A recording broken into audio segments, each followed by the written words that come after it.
Aquelas Duas, com Isabela Sais e Cora Ronay. Alô, alô, queridos ouvintes, muito bom dia, boa tarde, boa noite. Está começando mais uma edição do Aquelas Duas podcast comigo, Isabela Sais, e hoje não temos Cora Ronay, que viajou a trabalho e estará de volta na semana que vem. Aí, eu resolvi chamar um amigo querido para me fazer companhia. Eu costumo dizer que ele é o meu irmão mais novo, apesar dele não parecer mais novo. Ele parece, assim, uns 50 anos mais velho do que eu. E já tá rindo aqui.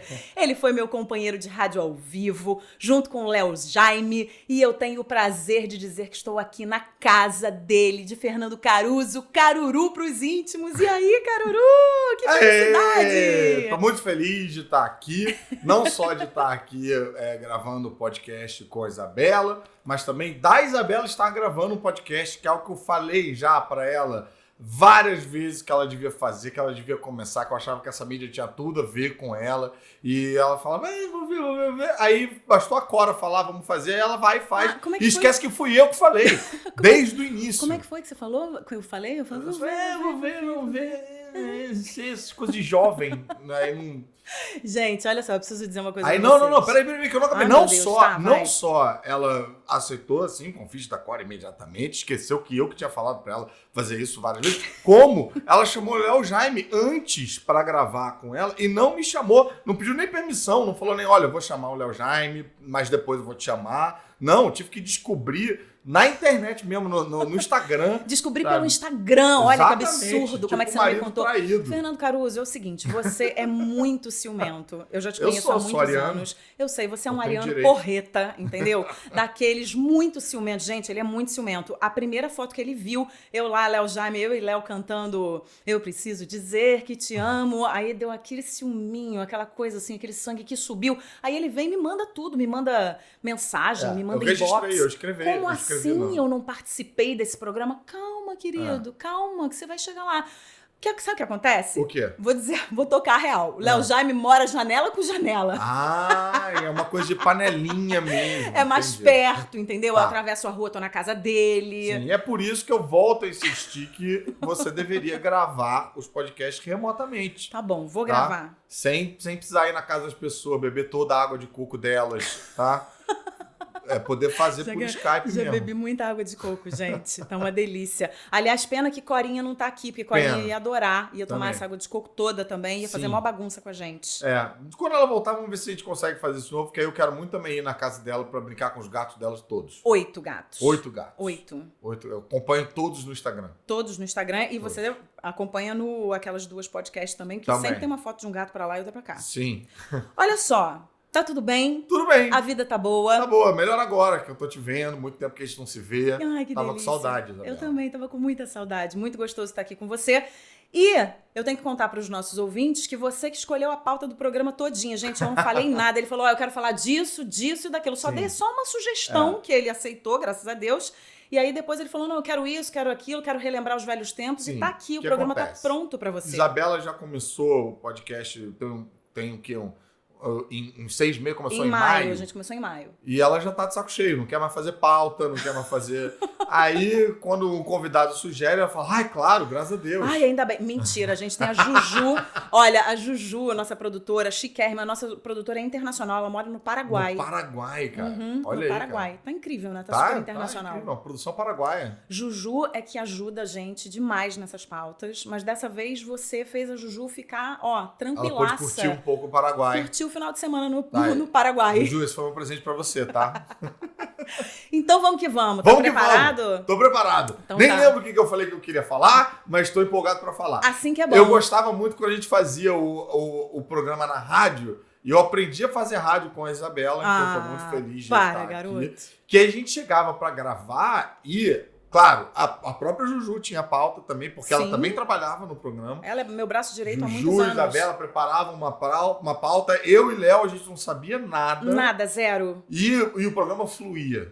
Era muito legal. Tenho muita saudade de quando a gente gravava junto. Ah, eu também. E fico muito feliz quando eu encontro ouvintes do programa na rua que vêm falar: eu ouvia vocês na hora do Blush. Não, até hoje. Os Doutores do Coração e tal. Até hoje, nas redes sociais, as pessoas falam: eu morro de saudade mais dos Homens de Segunda, porque a gente ficou mais tempo no ar. Sim. Mas tem muita gente que lembra dos Doutores do Coração também, que foi na MPB. Na MPB. Vocês me amam, né? Sim, a gente ajudou a falir a MPB. Comigo, Depois né? da gente, a MPB acabou. Exatamente. A gente ajudou a acabar com o negócio. Fomos né? a pá de cal. Para, garoto. Vamos começar? Vamos começar. Então vamos começar. A gente começa falando de cinema. É o seguinte, no último dia 3 de outubro, o filme Coringa chegou às salas de cinema de quase todo mundo. O longa, que tem direção de Todd Phillips, conta a história desse, que é um dos principais vilões do Batman. Joaquin Phoenix é o grande destaque da produção e a sua atuação como Coringa está sendo super comentada. Desde que estreou, o filme tem dominado as bilheterias, faturando mais de 94 milhões de dólares na estreia, um recorde para o mês de outubro. Nesse segundo fim de semana, não teve pra ninguém. Coringa também continuou na liderança e fez mais de 55 milhões de dólares só nos Estados Unidos. Em apenas 10 dias, o longa já acumula mais de 543 milhões de dólares ao redor do mundo. Antes mesmo de chegar aos cinemas, o filme recebeu o Leão de Ouro, principal prêmio do Festival de Veneza. Mas não é só por esses motivos que a produção vem se destacando. O filme também está envolto num monte de polêmicas. Nos Estados Unidos, Coringa tem gerado controvérsia, acusado de glorificar a violência. Seus críticos argumentam que a história possa inspirar jovens a cometerem atos como os mostrados na telona. Algumas das vozes mais enfáticas nesse sentido são as de parentes de vítimas fatais do tiroteio em Aurora, no estado do Colorado, em 2012. Na ocasião, um atirador fantasiado de homem-morcego matou 12 pessoas que assistiam à estreia do filme Batman, O Cavaleiro das Trevas Ressurge. A Warner, produtora do filme, disse em comunicado que reconhece que a violência armada seja um problema crítico em nossa sociedade e que acredita que uma das funções da narrativa de histórias seja estimular conversas difíceis sobre questões complexas. E completou: não se enganem, nem o personagem Coringa, nem o filme apoiam qualquer tipo de violência no mundo real.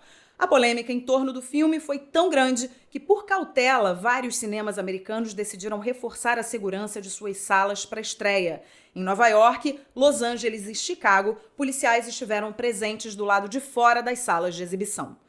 Caruso, antes de perguntar para você sobre, enfim, da gente conversar um pouco sobre as impressões sobre o filme, porque você viu o filme e eu também, Sim. Eu queria falar um pouco sobre essa polêmica, porque quando eu li sobre isso, eu fiquei um pouco assustada, um pouco surpresa de estar acontecendo isso, porque eu acho que as pessoas estão exagerando um pouco. Eu acho assim, a partir do momento que você tem atos de violência acontecendo, você não pode responsabilizar o cinema por isso, né? Então assim, você pega aqui o Bill, Tarantino, eu peguei aqui alguns títulos. Um Dia de Cão, Sidney Lumet, Oliver Stone com Assassinos por Natureza, o David Fincher com Clube da Luta. São filmes super violentos. Sim. E são cinema, Sim. né? E eu acho que no cinema a gente precisa ter liberdade Claro. para contar uma história. Tem diretores que têm um lado mais violento, tem diretores que gostam de dirigir e contar histórias de comédia romântica, etc. e tal. Mas você responsabilizar o cinema por estar influenciando pessoas e você reforçar o policiamento em salas de cinema, porque o filme pode influenciar pessoas e as pessoas saírem matando por aí, eu acho que não é esse o caminho, não é exatamente assim que eu penso, porque senão você tem que aposentar esses diretores todos e você tem que dizer, olha, cinema, para de fazer filme de violência porque não tá dando certo. Eu entendo, eu fico um pouco dividido, assim. Eu acho que essa é uma discussão bem complexa e um pouco cabeluda mesmo, porque apesar de eu concordar com a sua opinião, eu também enxergo que não é tão simples assim. Todos esses filmes, por exemplo, que você citou aí, o Kill Bill, o Dia de Fúria e tal, Dia de Cão, desculpa, o Assassino de Natureza, o Clube da Luta, realmente são filmes muito violentos, mas a gente não pode esquecer que o Coringa tem uma particularidade. Ele é um filme do vilão do Batman. O Coringa é um personagem que existe no imaginário popular infanto-juvenil. Você tem miniatura do Coringa no McLanche Feliz, tá entendendo? Então, isso conversa com um outro tipo de público que eu acho que conversa esses outros filmes citados aí. Esses outros filmes, a galera que vai tem esse discernimento, porque o filme não conversa tão amplamente, não são blockbusters, não dialoga tanto com o público do cinema pipoca, né?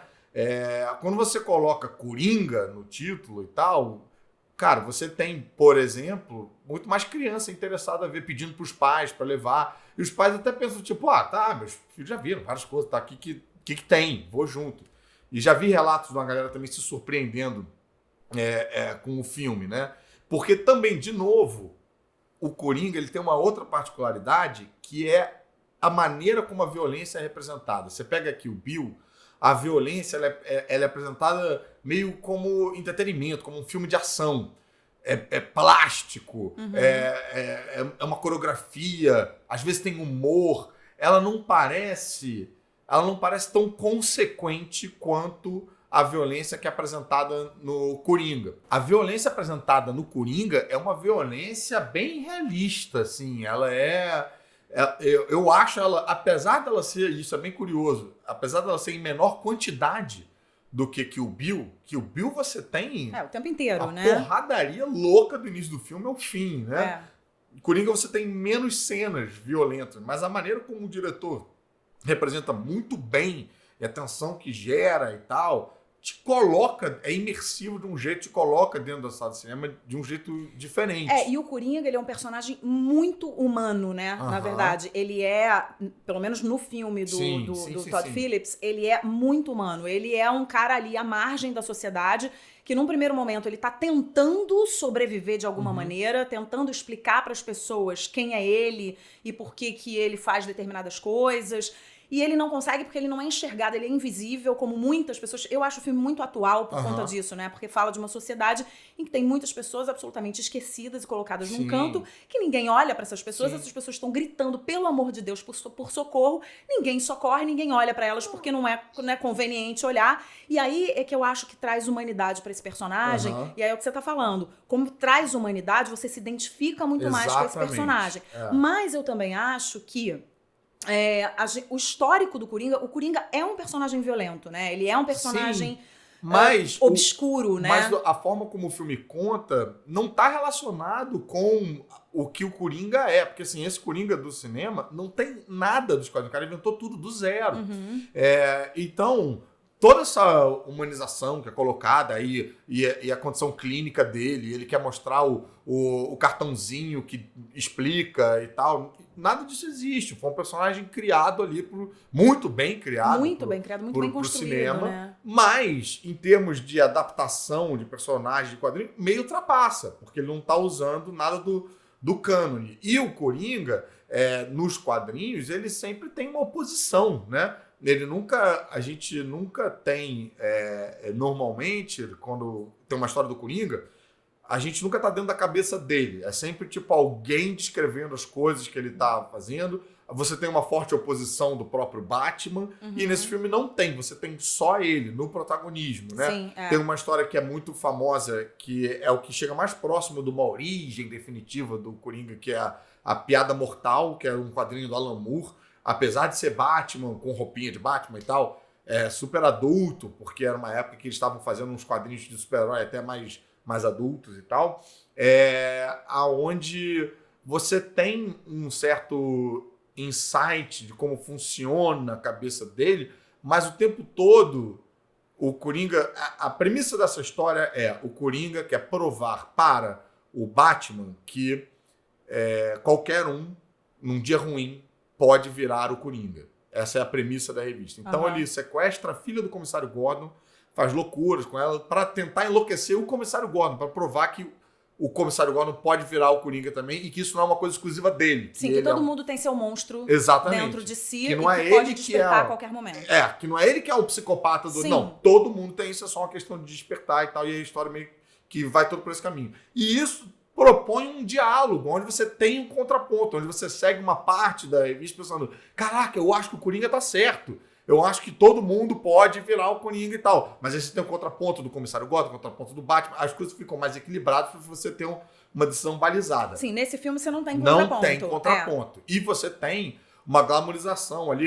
Claro que eu tô supondo que quem tá ouvindo isso já viu o filme, sim, né? Então, sim. arrisco de dar spoiler aí, se você não viu o filme, Passa. corre lá pra ver. Passa pro próximo assunto do podcast. E aí corre lá pra ver e volta aqui. Isso. E volta da onde parou, E né? termina. Mas do filme a gente tem um momento em que o Coringa é ovacionado pela galera, sem contraponto nenhum. Eu entendo que, assim, você, muito provavelmente todos os ouvintes aqui do Aquelas Duas, têm um discernimento quando tá assistindo isso, mas quando você tá falando com um personagem que fala com o grande público, diferente do Assassinos por Natureza, diferente do Clube da Luta e tal, e tendo em consideração o histórico que os Estados Unidos têm de mass shooting, né, e de coisas dessa linha, e uma sociedade que também consegue ser muito opressora, né, com as pessoas que se sentem mais marginalizadas. Aí você não precisa nem ir nos doentes clínicos, como o filme vai, mas todo mundo tem essa sensação quando fica vendo as blogueiras no Instagram que tem 1 milhão de views e estão sempre, estão na Grécia, estão fazendo não sei o quê, e você começa a meio que se sentir invisível, se sentir nada, se sentir não importando e tal. E nos Estados Unidos eu acho que isso até, sei lá, parece ser mais exacerbado, né? Porque a gente tem casos assim, recorrentes. Então o que eu quero dizer é que, por mais que eu concorde que a gente não deva responsabilizar o cinema e restringir o cinema, a liberdade do cinema, né, nesse sentido, eu entendo a preocupação das salas de cinema, por se tratar do Coringa, por se tratar de um filme popular pra caramba, Sim. de não, peraí, vamos tomar cuidado e tal, vamos, né, porque nem todo mundo é que nem a gente, nem todo mundo absorve esse filme como a gente absorve. E ainda assim, no que você tá dizendo, né? Ontem, por exemplo, eu tava com um grupo de amigos e tinham alguns adolescentes querendo assistir o filme, né? Assistir ao filme. E aí eu já tinha assistido e falei pras mães. Eu falei, olha, gente, eu acho que não é pra levá-los ao cinema. Acho que não é pra idade deles. Os meninos têm 12 anos, sei lá, 12, 13 anos. É um filme muito violento e eu acho que não é pra idade deles. E tava todo mundo meio assim, não, dá pra levar, eles já estão acostumados com o personagem. Eu falei, não, mas olha só, não é exatamente esse personagem. Mas aí eu também acho que tem que ter informação. E aí é o que você falou, não é informação pra todo mundo, não é todo mundo que vai ter acesso a essa informação. Mas a partir do momento, aí eu falo como mãe também, a partir do momento que eu tenho essa informação na minha mão, que eu sei que é um filme violento, eu sei que tá retratando um personagem sem contraponto, eu sei de tudo isso, né? Eu sei do que se trata o filme, eu também preciso avaliar se eu vou levar o meu filho pra ver esse filme ou não. Ou até se você vai, mas se você vai antes, e se você já pensa também o que você pode conversar com... Exatamente. Né? Pra também não ser uma coisa do tipo, o que você não pode ver. Não, eu acho que tem que ver, tem que discutir, tem que entender. Sim. Mas é bom a gente ter esse heads up, né? Como chama, eu acho que assim, eu acho que o que falta também nisso, quando eu falo de responsabilizar o cinema, é que eu acho que muitas vezes fica fácil. E aí eu tô falando da sociedade como um todo, eu não tô falando só dos Estados Unidos, porque você colocou um ponto super importante, que os Estados Unidos têm uma cultura mesmo, né, de jovens invadindo escola e atirando e tal, e estão conversando com esse personagem. Mas eu acho que, de uma maneira geral, acho que a gente também não pode... Tem muita gente hoje que fala assim, foi o cinema que fez com que o meu filho fizesse isso. Não, peraí. Porque fica muito fácil a gente se eximir da culpa e falar, foi porque ele leu esse quadrinho, foi porque ele é apaixonado por esse personagem, mas ele é muito violento. Amigo, se ele é muito violento, limita. Entendeu? O meu filho está viciado em telefone celular, agora ele não larga. Não, ele precisa largar. Então é você que tem que dizer pro seu filho que ele precisa largar. Então eu acho que tem aí, um pouco de tudo do que a gente falou aqui. Né? E é difícil mesmo você avaliar. Mas quando eu li essa notícia, a primeira coisa que eu falei, opa, peraí, calma. Né? Vamos avaliar isso pra gente também... É importante colocar a polícia, em se tratando dos Estados Unidos, ok. Mas vamos avaliar isso de uma maneira geral também, pra gente não limitar o cinema a fazer determinados tipos de conteúdo. Porque daqui a pouco você tá dizendo... É isso que eu falei. Daqui a pouco você tá dizendo pro Tarantino, querido, se aposenta aí. Ou fulano... Que são pessoas que são inclinadas a contar esse tipo de história. O né? próprio Bacurau, que faz, né, um paralelo, filme nacional, que fez um sucesso, é super violento também. E você não vê essa discussão em cima do Bacurau. Mas, de novo, porque eu acho que o Coringa traz outras preocupações. E talvez, assim, essa discussão... E é preciso ter isso em mente e tal, né? Você entende bem disso. Existem vários tipos de cinema. E aí talvez essa discussão da preocupação e da responsabilidade caiba mais no cinema de massa, de produção de massa, que trata com personagens assim, do que num Tarantino, do que num cinema mais autoral, do que num cinema que É como se esse cinema viesse com prescrição. A pessoa vai lá, a pessoa que entra para assistir o Tarantino normalmente Já tá sabe esperando. aonde está indo. Exatamente. Mas que, de novo, eu acho que por tudo isso que você falou, do tipo, pais que estão falando com os filhos adolescentes, que querem ir, não sei o que, eu acho que isso não aconteceria se o filme não fosse do Coringa. Uhum. Eu acho que o que leva a isso tudo, e por isso que eu entendo essa preocupação, mas é porque é do Coringa. E até que ponto também, abrindo toda uma outra seara, a gente precisa desses elementos para adaptar um personagem de quadrinhos que lida com o público infanto-juvenil, entendeu? E sou a pior pessoa do mundo para falar sobre isso, porque eu não considero quadrinhos exclusivamente infanto-juvenil. Eu acho que tem várias histórias do Batman, super adultas e tal. Sim. E vou dizer que quadrinho não é para criança, obviamente. Não, o meu filho, por exemplo, tem 3 anos e meio, ele não vê desenho do Batman, ele não vê história em quadrinho do Batman, não vê nada disso. Ele vê no máximo o personagem, a figura do personagem. Porque não é pra idade dele, não tá no momento. E eu me lembro dessa passagem, pra mim também. Mas às vezes eu enxergo uma certa... Vai soar mal isso que eu quero dizer, mas eu espero que consigam captar aí, separar o joio do trigo e tal. Mas eu acho quase uma trapaça. O Erik Larsen, que é um dos quadrinistas que eu mais gosto, ele falava uma coisa assim, ele escreve quadrinho de super-herói com todo colorido e tal, esquema de super-herói, né? Ele escreve e desenha o mesmo personagem há 20 anos. E ele respondia, volta e meia ele respondia na sessão de cartas dele, a mesma teoria, que o cara falava, por isso que eu parei, eu acho que o Super-Homem tinha que ter histórias mais adultas e não sei o quê. E eu era que lá você falava, cara, você está sendo muito injusto com o Super-Homem. Porque assim, você cresceu e aí você quer que o personagem acompanhe você. Só que esse personagem não é teu, não é só para você. É para uma porção de gente. Exatamente. E é para um público infantil também, é para um público infanto-juvenil também. Então, o que você está querendo fazer atende a você, mas destrói uma marca, destrói um personagem que tem uma rentabilidade muito grande, que tem uma importância para a indústria muito grande também, que é de trazer novos leitores para essa indústria. E aí você tem que ter o discernimento de quando aquilo não está mais te atendendo, preciso procurar outras coisas. Uhum. Então, eu também, às vezes, me pergunto será que não é uma certa trapaça, tipo, você fazer isso com o Coringa, entendeu? Será que não dá pra você contar uma história com um Coringa que seja acessível, que não tenha essas preocupações, e aí conta essa história adulta e violenta, não sei o que, com um outro personagem, com uma outra, sabe? Cria um outro personagem do zero, outro, que seja assim. Enfim, sim. Porque aí a gente entra nessas discussões, porque a gente está falando com um personagem que é direcionado para todos os públicos, e aí você está contando uma história que não é direcionada para todos os públicos. Então vai ter atrito, vai ter conflito, vai ter como é que a gente separa isso direitinho para ninguém brigar e tal. Também sou a favor da gente ter bem claro, né, tipo, os tipos de adaptação e tal. Mas, ao mesmo tempo, eu me pergunto se a galera tá tão desesperada, tão obcecada por uma representação do quadrinho que é mais adulta e tal, será que essa galera não deveria estar lendo os quadrinhos que são direcionados para isso e que tem poucas vendas e que tem pouco público, sabe? Por que a gente vai ficar transformando personagens que são feitos para outra... Enfim. Agora, polêmicas à parte, só pra gente terminar esse assunto... Que trabalho, né? É um filmão. Isso aí... Que filmaço e que trabalho do Joaquin Phoenix, né? Nossa, pra mim é o papel da vida dele. Pra mim o cara vai ganhar Oscar. Que construção de personagem. Impressionante mesmo. Outro dia eu tava conversando com uma pessoa que falou, olha, o Heath Ledger já aconteceu o que aconteceu porque desconfia-se que ele não conseguiu separar o personagem do ator e caiu ali num buraco sem fim. E quando você olha pro trabalho do Joaquin Phoenix, você fala... socorro, tô com medo, né? Porque é muito envolvimento. Sim. Né? Eu confesso que, cara, fui com o pé atrás, fui com o braço a torcer. Não gosto do Joaquin Phoenix, eu acho ele bom ator, mas acho que ele tem cara de mala.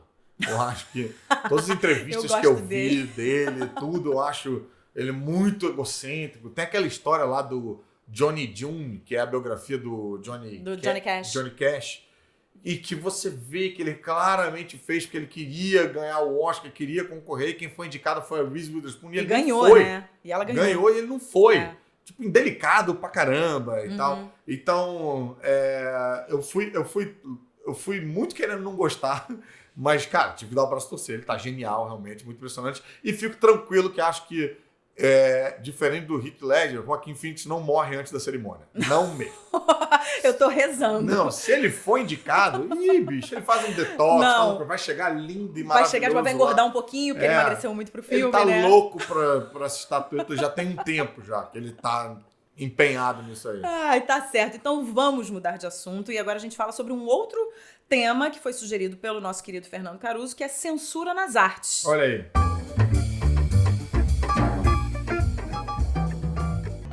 Um tema que vem sendo muito discutido no Brasil atualmente é a mudança de critérios por parte dos órgãos públicos na hora de selecionar produções que vão apoiar.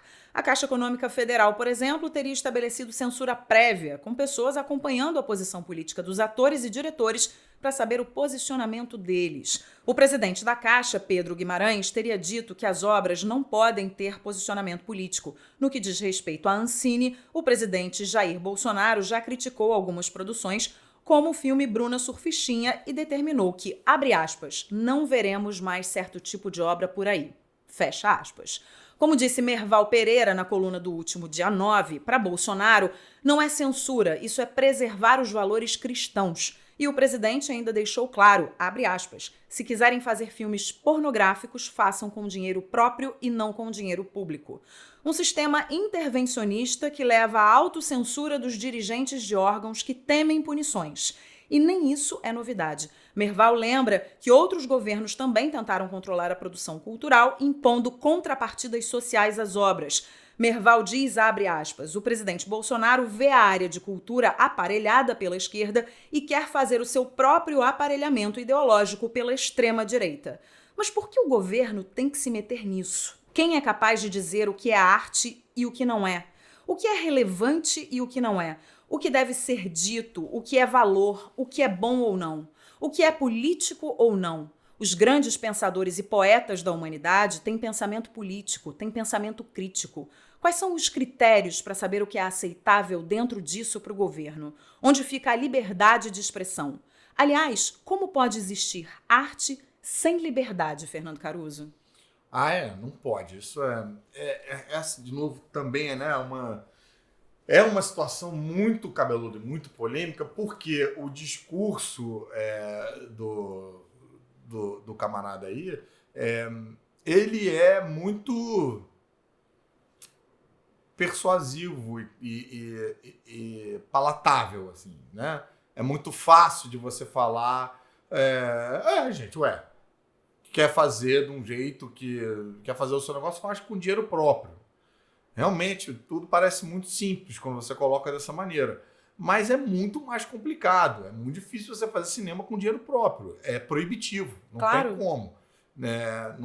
Não existe isso. Assim. Você consegue, talvez, fazer um curta, uma coisa experimental, mas você não vai entrar no circuito. Claro que não. Já é difícil você fazer com dinheiro, de lei de incentivo. Quanto mais você fazer com dinheiro próprio, gente. Pelo amor de Deus. Isso não existe. E todo esse discurso, né, dos valores, porque parece que os filmes que estão sendo... de novo, cara, é um discurso que é cheio de armadilhas, né? Porque você pode dizer, não é censura, ele não proibiu, ele só não liberou a grana, e aí você pode fazer, mas você vai fazer com... Então é uma censura covarde, que não se apresenta como censura, né? Mas impede do filme acontecer. E impedir do filme acontecer, você está censurando o filme. Não está censurando diretamente, mas indiretamente, covardemente. E quando você coloca dessa maneira, né? Tipo, os filmes que não têm os valores e tal, parece, na nossa cabeça, a lacuna que é preenchida, né, por certas pessoas quando ouvem isso, é que os filmes que estão querendo ser feitos são os filmes horrorosos, de bacanal, o próprio Bruna Surfistinha não é isso. Ele se referiu ao Bruna Surfistinha como um filme pornográfico. Como se fosse pornô, pois é. Tá longe de ser um filme pornográfico, Tá é um filme, é uma biografia, é uma pessoa que existiu, uma pessoa que existe, na verdade. Um livro que foi best-seller. Que foi best-seller, exatamente. Então, me parece também que são ignoradas várias características da obra em questão para dizer assim, não quero porque eu não quero, porque isso não tem a ver com o que eu penso, mas na verdade ele não pode governar para ele. Ele tem que governar para todos e saber que sim, se ele interferir dessa maneira na arte, ele está fazendo sim censura. Sim. Ele não pode interferir no texto de uma peça, ele não pode interferir no texto de uma novela, no texto de um livro, ele não pode fazer isso. E esse discurso é muito complicado, porque é difícil de você contra-argumentar, porque ele vem todo errado. E aí quando você escuta alguém reproduzindo esse tipo de coisa, você não sabe por onde começar. Você não sabe por onde... E isso é meio uma tática que essa galera usa. Já vi no programa do John Oliver, que é um excelente programa, chama Last Week Tonight, passa na HBO, falando que o Trump usa muito isso. Ele diz uma frase, que a frase é inteira cheia de mentiras. E como a pessoa não consegue contra-argumentar, porque assim, você tem que sentar e explicar quase que com um manual de mentiras, a quantidade de mentiras que você está falando ali, e aí o cara fica, tá vendo? Não consegue rebater, não consegue... E é bem como você falou, assim, Bruna Surfistinha não é pornográfico, vários outros filmes que podem ser classificados, né, de acordo com esse pensamento como impróprios e tal, não são... É aí que mora a tal da ideologia, porque eles dizem que eles estão combatendo a ideologia, mas na verdade eles estão impondo uma ideologia. E o que é mais preocupante, que algumas pessoas podem pensar, tipo, mas aí é só trocar, só fazer o filme com essa ideologia e tal. A coisa não funciona tão bem assim. A cultura e o cinema, né, no Brasil é um negócio muito frágil e já é difícil pra caramba você manter e sobreviver e fazer acontecer com liberdade. Com essas restrições, a chance de cair por terra é muito grande. E o que significa cair por terra? Porque outro discurso que também é muito perigoso, que eu já ouvi muita gente falando por aí, mas cultura não é tão importante. O importante é saúde, segurança. Eu já precisei de um médico, mas nunca precisei de um artista. Já ouvi esse papo. E falta também uma consciência aí dessas pessoas que enxergam a cultura como algo supérfluo, como só entretenimento. Mas a cultura é um viés muito importante para a economia também. Claro. Né? Porque você é uma indústria, ela gera emprego pra caramba, ela leva pessoas no cinema, ela faz um dinheiro circular, pessoas que trabalham nisso recebem a sua grana, tem mais dinheiro para comprar e para poder ir na lojinha do cara que diz que não consome cultura, na padaria do cara que não... Então, circula. E a cultura é importante porque para você ser alguém na vida, para você trabalhar, para você escolher uma profissão, para você ter pensamento crítico, para você saber avaliar, né, para você fazer uma escolha na sua vida, a cultura é importante. Sim. Se você não tem cultura, você não tem absolutamente nenhuma capacidade de fazer escolha, de ter senso crítico, né, de ter pensamento crítico. Como nação. Então, é muito importante, sim. A saúde é importante, a segurança é importante, mas um povo sem cultura é um povo que não dá um passo à frente. Você falou ali no ponto de vista do indivíduo, para quem você vai ser e as escolhas e tal, e tem um outro ponto macro também, que é como nação. E boa parte dessas pessoas que apoiam esse tipo de decisão e tal, se dizem nacionalistas e se dizem ufanistas e que amam o Brasil acima de tudo. Mas o que é um país sem a sua cultura? Sim, não é nada. O que é um país se você não tem os seus autores, se você não tem os seus artistas, se você não tem o seu cinema, se você não tem a sua música? Ele não é nada. E é isso que gera uma soberania também para fazer com que você seja admirado em outros países, que você tenha que você faça negócio com outro país. Exatamente. Entendeu? Você vai fazer negócio com outro país. Mas eu nunca ouvi falar no Brasil. Brasil, não conheço a música brasileira, não conheço um autor brasileiro, não conheço um ator brasileiro. Gente, pelo amor de Deus, entendeu? Então, assim, se você ama o seu país, você deveria amar a cultura e tá batalhando por ela. Exatamente. Ao invés de estar querendo fatiar ela para ela virar um nicho. Exatamente. E eu acho assim, o Brasil, ele já é um país com diversidade por natureza.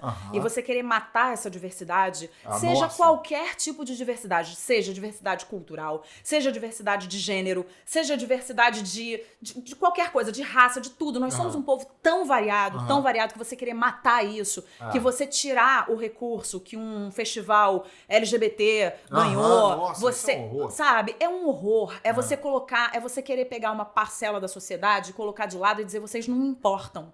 E na verdade, eu acho que o que um governo democrático tem a obrigação de fazer é respeitar, estimular e financiar a diversidade. Isso fere muito um país. Com certeza. E apesar de não ferir diretamente algumas pessoas, porque assim, hoje em dia com as redes sociais,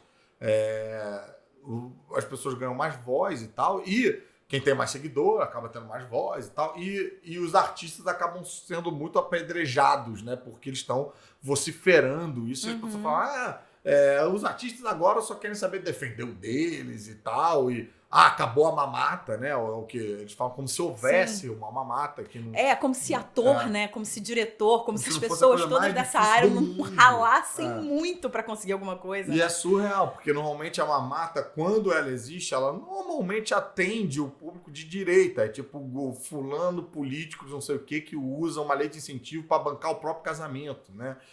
Mas enfim, é só pesquisar que essas coisas aparecem.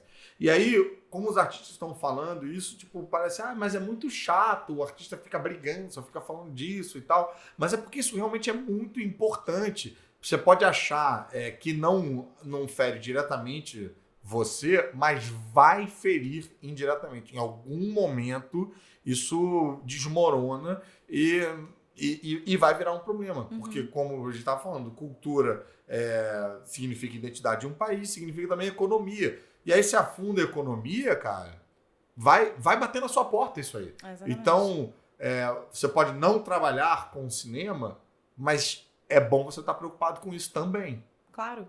A gente tem filhos, né? A gente tem pessoas que a gente está formando, né? Então, quando eu olho para isso, eu fico muito preocupada. Eu falo que, tipo, o que eu vou oferecer para o meu filho? Se você só vai fazer um tipo de produção, porque só um tipo de produção importa, né? Eu acho que a democracia é isso, é você fazer vários tipos de produção e você escolhe o que você vai consumir. Claro. E você escolhe o que você vai apresentar pro seu filho. E quando o seu filho tiver poder de escolha e pensamento crítico, ele vai dizer, eu quero isso e eu não quero isso. O que é mais curioso é que, assim, essa é a galera que defende o desaparelhamento do Estado, que acha que o Estado não tem que decidir a vida, que aí é coisa comunista. Se o Estado que decide é coisa comunista. Mas é isso que o Estado está fazendo. O que você tá... O discurso que você acabou de falar agora é um discurso liberal, no sentido de você ter opções e o consumidor escolhe o que ele vai consumir. É isso. Mas o que o Estado está fazendo é ele determinar o que o consumidor vai consumir. Há uma contradição, né? Exatamente. Esse é um Estado liberal comunista. Não faz sentido nenhum. Não faz sentido nenhum. Exatamente. E por isso eu acho tão importante a gente falar sobre o assunto, porque eu acho que falando sobre o assunto também a gente, né, vai trabalhando isso dentro da gente e também pro coletivo. E resistir mesmo, né? Sim. Você vê agora o próprio Festival do Rio vai ser realizado, se não me engano, agora no final de novembro, porque conseguiu um dinheiro daqui, o outro dali, porque tá tentando se segurar, mas não tem mais apoio, não tem mais... Pois é. Né? E isso é uma coisa também que eu queria até falar, isso porque assim, às vezes a gente fica vendo esse panorama de apocalipse no horizonte, que é você abrir o jornal, você ver as notícias e tal. Todo dia tem alguma coisa que te tira o fôlego, te dá uma dor de cabeça, te dá um jogo e tal. E às vezes você fica pensando, cara, mas o que eu posso fazer, né? O que eu, pessoa física, posso fazer? Então, nesse caso... Uma coisa muito simples que você pode fazer que é ir ao teatro. E o teatro já faz uma diferença enorme. Você seguir os artistas lá que você vê que estão batalhando e tal, gostar. Cara, dizer uma palavra de apoio no Instagram, falar, é isso aí, botar emoji de palminha e tal, já é uma resistência enorme. E eu vou dizer que, assim, pode parecer pouco, mas precisa de coragem também. Porque quando você faz um negócio desse, você... tem risco de virar um alvo para os robôs que vêm jogar spam e vêm te xingar e tal. Mas é uma maneira de resistência. Você ir ao teatro comprar um ingresso, você não precisa financiar o próximo filme. Mas assim... Você não precisa nem dizer alguma coisa, só pela sua ação. De ir lá é uma ação política. É uma ação política, e as exatamente. pessoas às vezes acham que, tipo, mas eu não sou político, eu não tô por dentro da política, eu não consumo política. Não falo bem sobre esse assunto, não precisa falar. Não precisa. Né? Você vai lá, compra o ingresso do teatro e diz, eu quero. Você tá dizendo, eu quero exatamente. isso, eu quero assistir Hoje em dia, essas questões, que tudo são questões políticas, são só questões civis, humanas, assim. Sim. Tipo, sair de casa e decidir se você vai ao cinema, se você vai ao teatro, já virou um ato político por si só. Uhum. Porque você tá dizendo o que você apoia, o que você quer, e você faz valer, né, a sua vontade. E é assim que a gente vai construir uma sociedade melhor. Se a gente não participar, já era. Né? Exatamente. Então é com a nossa participação que a gente vai conseguir construir uma sociedade melhor. Não quer ir pra passeata, não quer gritar, não quer derrubar o governo, beleza. Estamos aqui, te apoio, te entendo. Claro. Mas vai ao teatro. Vai ao teatro. É uma maneira super confortável, né, e deliciosa de você encontrar uma luz no fim do túnel. É isso aí. E agora a gente vai mudar de assunto. Preciso contar para os nossos ouvintes que quando a gente fazia Os Homens de Segunda, lá nos idos de 1820, a gente tinha o programa inteiro era assim, gente, notinhas absolutamente sem pé nem cabeça. Sim. Juju corria atrás. Juju né? corria muito atrás, que Fernando Caruso adora, porque o Fernando Caruso adora. Isso aqui é tudo fingimento, viu, gente? Ficar falando sério de coringa, de política, porque o que ele gosta mesmo é bagaceira. É da bagaceira. Né? É da bagaceira. Ai, mas é muito bom, né? Era muito bom. Não, e a gente chegava lá e sempre tinha uma notícia de alguém na China que fez alguma coisa. Sempre. E a gente nunca sabia o que era. A Isabela e a Ju sabiam, né? Que elas faziam a pauta do programa. Mas eu e o Léo, a gente sempre era pego de surpresa. E era tão divertido, Então, aí Fernando Caruso falou assim, a gente pode escolher algumas pautas, mas a gente pode ficar meio livre no final pra gente comentar algumas notinhas, assim, engraçadas. Eu falei, tenho claro saudade. que pode, porque ele tem saudade. Então a gente vai comentar algumas notinhas agora. Eba!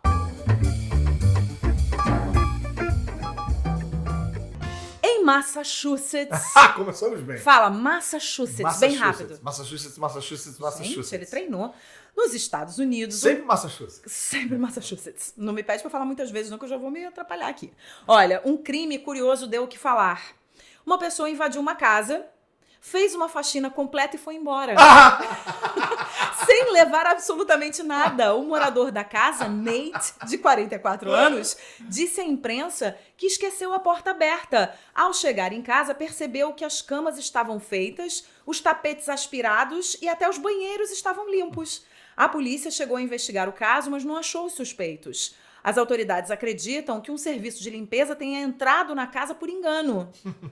E nunca foram cobrar o serviço na casa do Nate. E eu vou te falar que esse engano é muito bom. Quem quiser se enganar lá em casa, eu vou deixar meu endereço, tá? Porque eu vou adorar chegar em casa, tá tudo limpinho. Mas não sei, aqui no Brasil, quando a gente diz que alguém entrou em casa e limpou tudo, é porque não sobrou nada.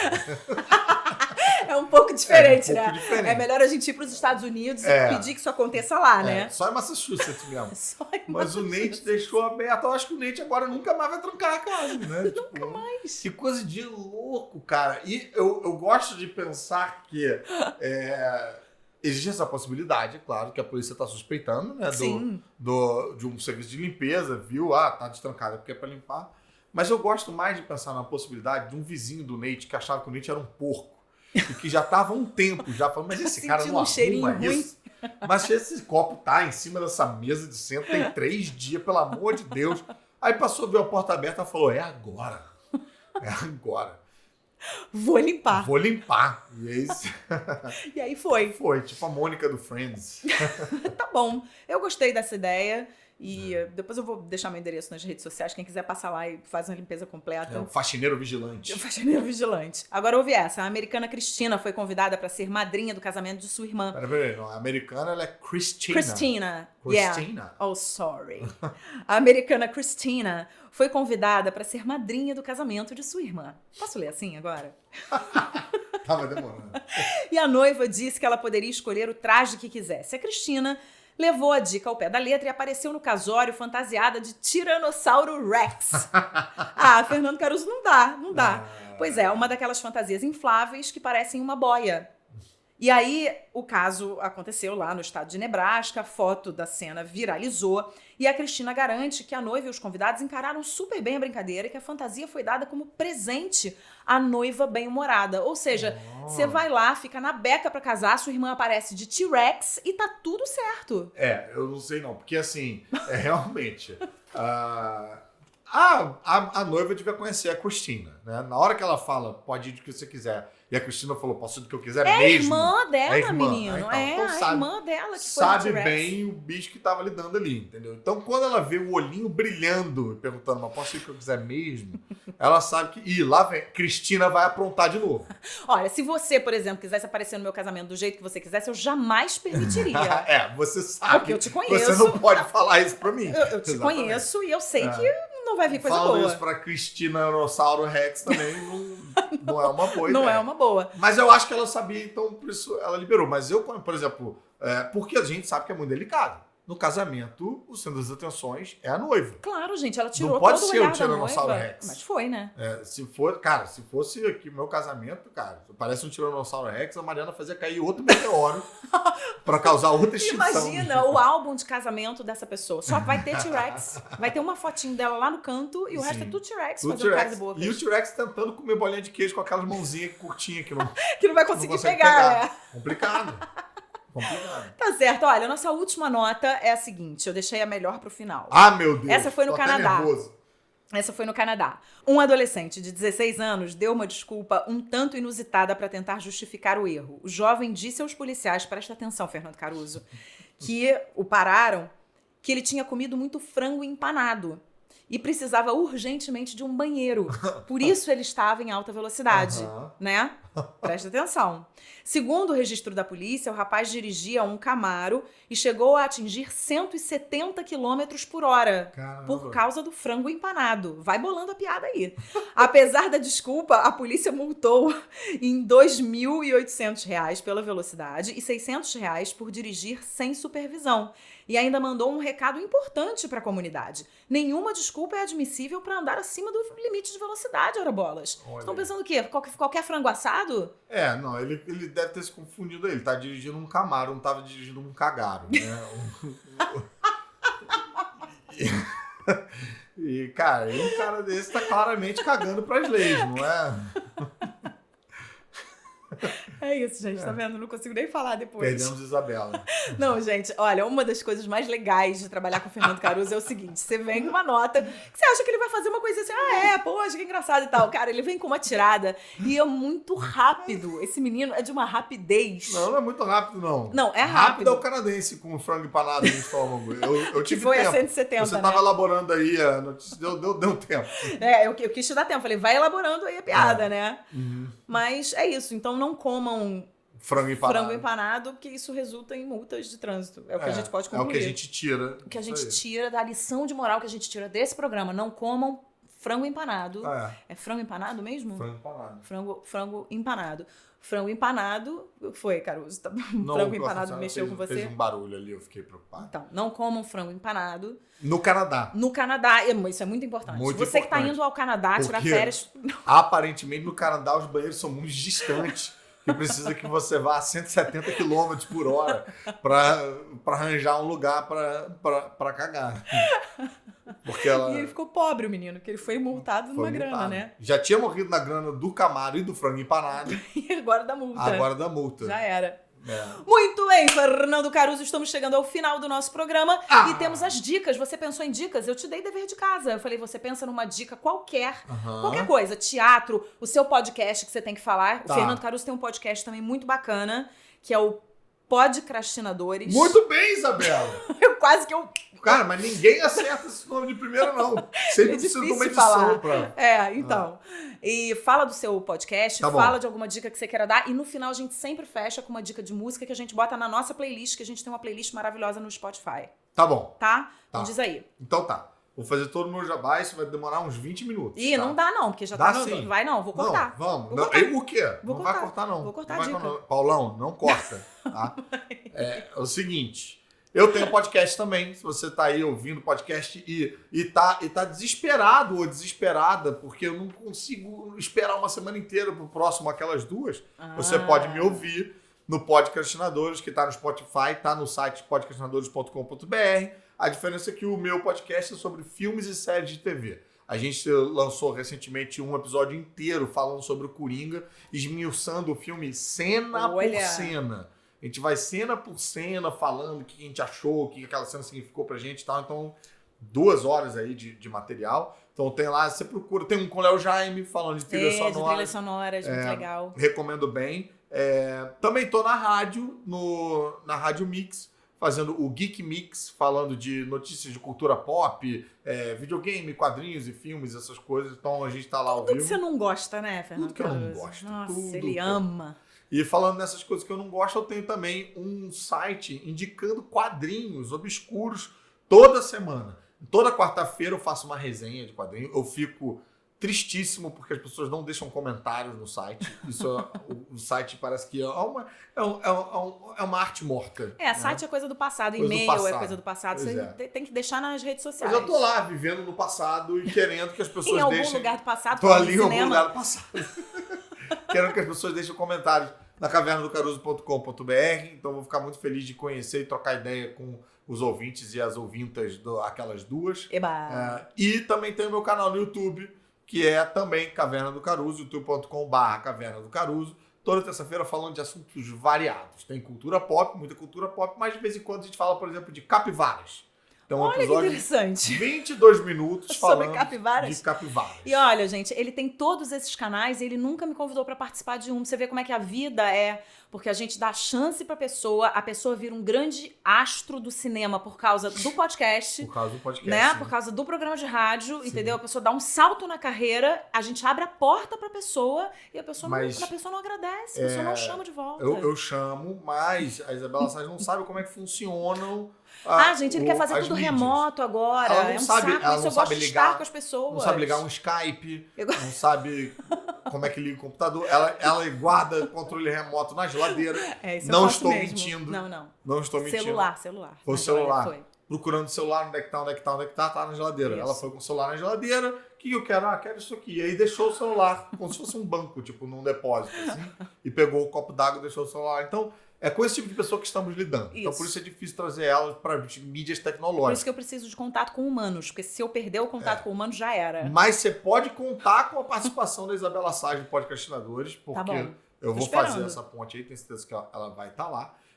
E também, falando agora na grande mídia, também o que paga minhas contas aí. Sim. A dona Rede Globo de televisão com o Zorra, que muita gente não sabe, que foi reformulado. Ele deixou de chamar Zorra Total, chama só Zorra, e com isso vem uma reformulação que tirava a claque, tirava os personagens recorrentes, não tem mais bordão, são quadros curtos falando do cotidiano. Muito bom. O pessoal tá gostando muito, tem viralizado bastante, e tem muita gente ainda que não sabe que o programa mudou. Então, se você é uma dessas pessoas que não sabe que o programa mudou, dá uma conferida lá, todo sábado, né? 10 e pouco da noite, ou pelo Globopay, a hora que você quiser. E se você é uma das pessoas que sabe que o programa mudou, por favor, ajuda a gente nesse coro. Fala bem da gente por aí nas redes sociais. Sempre. E música? Tem uma música pra botar na nossa playlist?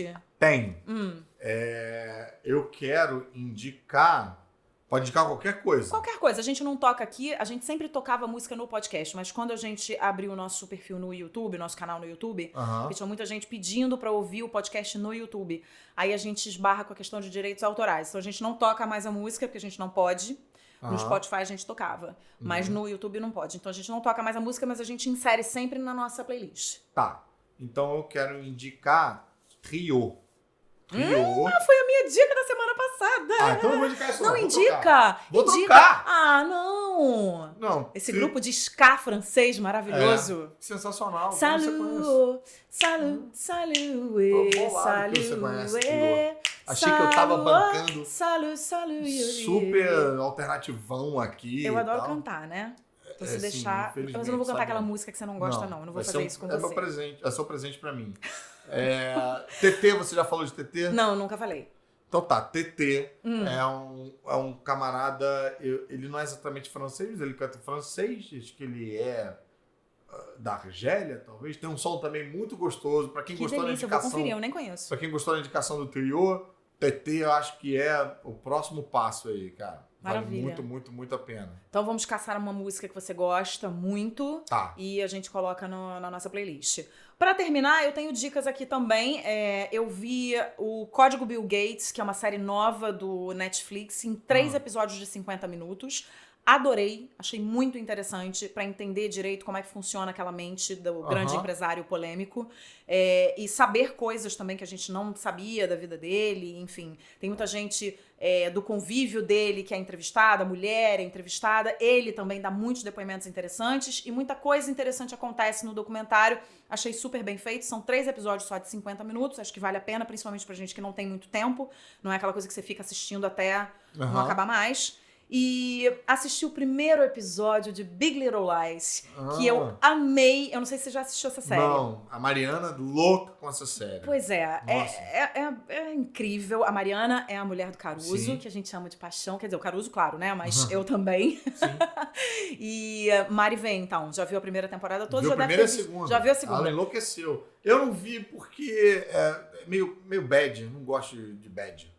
Não é meio bad. É meio bad. Ah, cara. Tem gente chorando, gritando. Não quero isso. Não é gente chorando e gritando. Fala de um grupo de mulheres que passa por uma determinada situação, que eu não vou dar spoiler. Que é uma bad.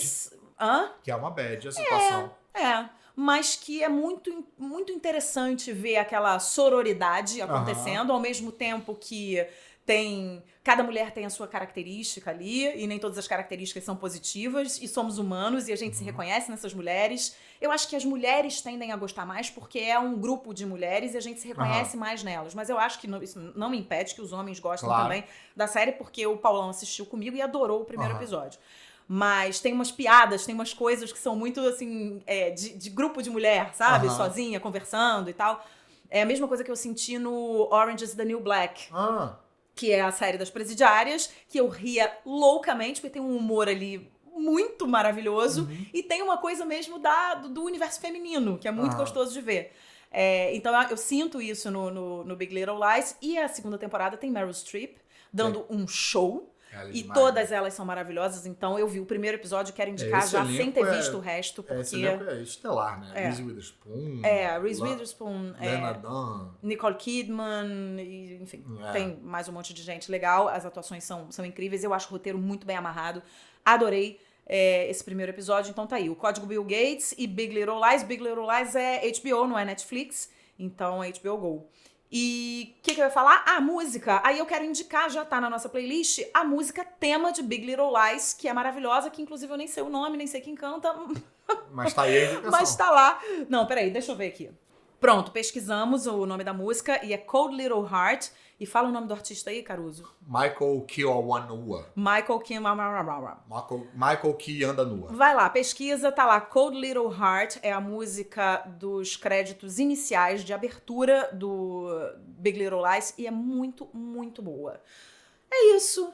Ah, não, acabou. Mas muito rápido. Caruru, vou te chamar de Caruru eternamente, tá? Tá. Você é o meu eterno Caruru, meu eterno irmão mais novo que parece mais velho. Você me chamar de Caruru não tem problema. O problema é que todo mundo que ouve você me chama de Caruru também. Pois é um apelido carinhoso. E é por isso fofo. que as ouvintes daquelas duas podcasts precisam chamar a Isabela de Zabelão, que é o apelido dela, que mas ela esse gosta. Não pega, esse não pega. Pega sim. Pega não. E eu acho que é a combinação perfeita pra Caruru, entendeu? Caruru e Isabelão. É tipo uma dupla sertaneja. Um trio nordestino, faltando uma terceira pessoa. Vamos chamar o Léo. Léo Jaime. A gente precisa de um apelido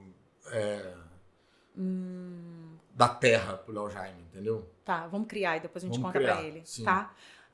Fernando Caruso, adorei sua companhia. Participe Também, mais Isabela vezes. Sais, quero participar mais vezes. Vamos fazer com Cora Rona aí da próxima vez? Vamos. Fazemos nós 3, a gente faz uma Sim. bagunça boa. Beleza. Tá? E quero você lá no Podcastinadores. Estarei tá? lá. Só me convidar, Caruso. Quando eu não recebo convites, eu costumo não ir, porque eu não sou, né, pessoa desagradável. Pode deixar. Tá? Não é só te convidar e te ensinar o tutorial do Skype. Isso, me ensina do tudo pra eu Audacity, poder entrar tudo. direitinho. Mas vai ser muito bacana ter você lá e contar com os ouvintes todos daquelas duas podcasts lá em todas as outras mídias que eu falei. Vai ser um prazer.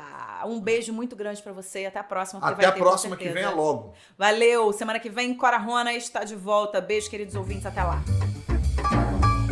Aquelas duas, com Isabela Sais e Cora Ronay.